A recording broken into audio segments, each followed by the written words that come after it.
Matamdu Luwang Laibaki Ningthau asi loyombana oiri. Luwang Ningthau loyombagi mapari Yaima Pungsonbana mahaki oiba khunda laitaduna leiba yaba mafam ama pamlakpadagi thirage haina khanduna thiba hauraklammi. Pungsonbana asum thirakpana mafam amada mahak hana waithunglammi. Aigi mang asidana asobu singsang ama leire. Mafam asisu jing oina tawi. Isiksu si. Asi khanduna akoibadu mahakna sum yengthorakpada mafam maduda nuza oibi amakhak hangen inbu thaduna insondu leramlibadu he urammi. Asida insolibasidi nupinini mahak mathanda oina sui kanabu oiriga basano phare aina lamlen maming khangjiba mafam ase mangonda hekta hanglage asi haiduna pungsonbana nupi adugi manakta sangsillaga insonbadu mateng pangjage haina haijarami isemi bema mafam asida inbu sonbadi ise mathanda oina oi Nakwa ina samba matemu pangzagido. Wafam asida nupi mahakna suyarami. Pungsonbana nupi aduna nga phari baduda mateng panglami. Ngaihaki matongda mahakna amuk nupi duda asumna hanglammi. Isemi bema. Isemna inbu soliba mafam asibu poirai lamingna kari kaubagi. Aduga chenglau sakhenbi isemni koloina karino nakwada amukta takpiyudo.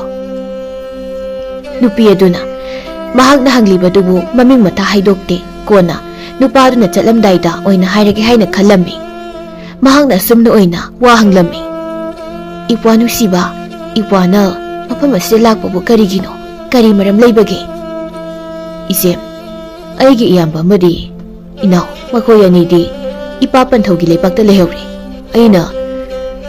aina khunthokduna leiba yaba mafam amabu asum thijarakpani isemi bema Mangda ukribasing asi masi tamna satuna mafam asida ai khunthokta leirage haina pai manungda khalle do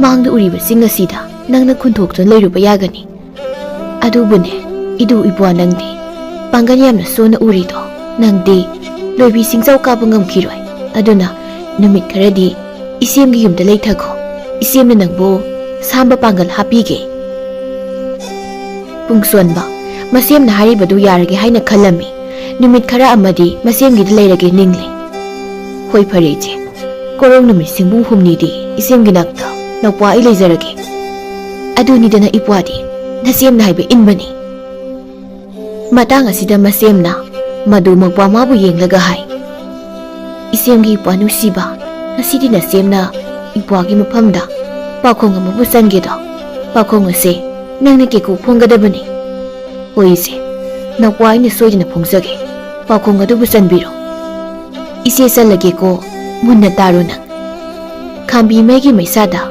wairaga gina saudokpa karigino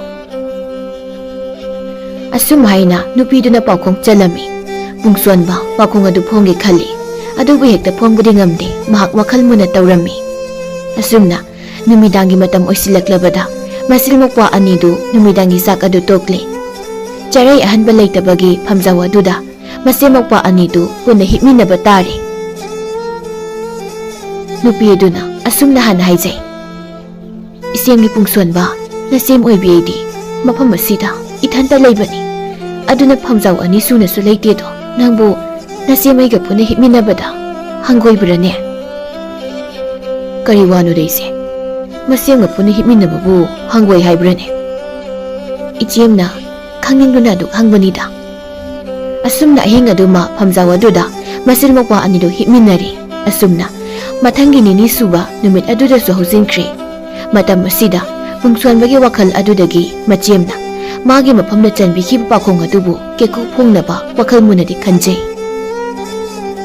asumna pungsonbana masemgi nakta leirakpa asina korong simu humni suba numitni ahing asina loikrabadi hayeng ayukta mahak soidana chatlagani numidangni nupi aduna changan thongduna mokwabu changana pijarami wanglei yusu mabuk thana pithaklami pungsonba mabuk pik thana thakibana masadu tumninglakli phamjaw aduda tuthaduna mahak ngantana tumkhre nupi aduna ningaidna tumliba mokwabu munna yengi madugi tungda lamgi mase mahaksu Charai Pizet adubu Tawaidana, Ikong Kumna Setuna, Pamzao adu de Hiptarami, Mahaksutum Tarami. Komlen Mikap Amagi Matungdani, Pungsonba, Mon Kangdu Tumlambadu, Mon Adu, Makuna Mathagang Top on Toklaga, Masiam Kakten and Hipchilei. Adudagi, Nagagi Monsang Adu, Makuna Makada, Intakirami, Madugidumda, Masimgi Napa Chuptakna, Changsinduna, Nasun Pikna Sum Hairami, Jimna, no boy in the San Biki Pakumto. You could see the no boy no. Tabak in a pong to the taklaki. It's in a Guyarabra.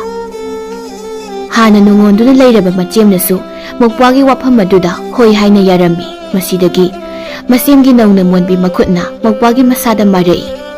Nupa Oi Bahonasa, Pungsumana Hana Pangi.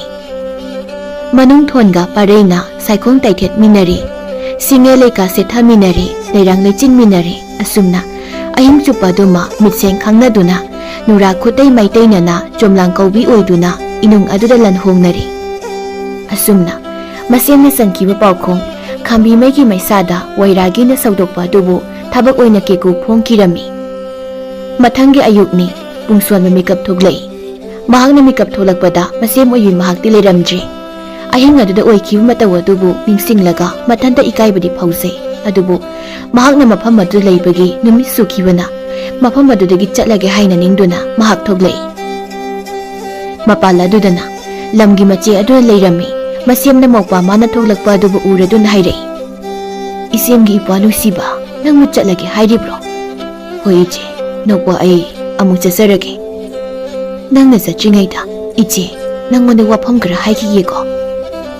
Naha Nang na Engonda, Hankiba Wahangdo. Lamlen Asigi Maming Amadi, Aiki Koloi Mingbo, Hankibado. Nasidi, Nasina Nangi Mapam the Hairake. Takbi Uche. Najim Sakpi Ehakbu, Idu Sakpanahakna. Ngarangi Hingnung Yaida. Singeli Rang Jinmina. Sokai de Pambi Ibu Sokbagi. Iwa Nangna. Koloi Ming Kangjiba Lamlin Sibu. Isok Langya Tel Haina Kaugedo. Adugane. Mang the Uribasing. Iwa Nangna. Kunaga Damapam Sibuna.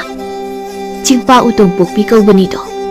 Masi Korong Nongdagi, Pakang Nang Nangambana, Jinglang na Pungambagi, Nangbu Jemna, Jingpu Haina Koloigedo. Iwana Pamba Potpu, Isim the Humni Suba Hinda, Se Haina Pitokbagi. Koloi Takjiba, Najem Egi Mingbu, Nasidagi, Sebu Lema Haina Kaugedo. Asumna, Jingpu Ningto Amadi, Sebu Lema Lairembi Anina, Asum Haina Koloiduna, Lamlen Isokta, Kupam Yaduna Laikirami.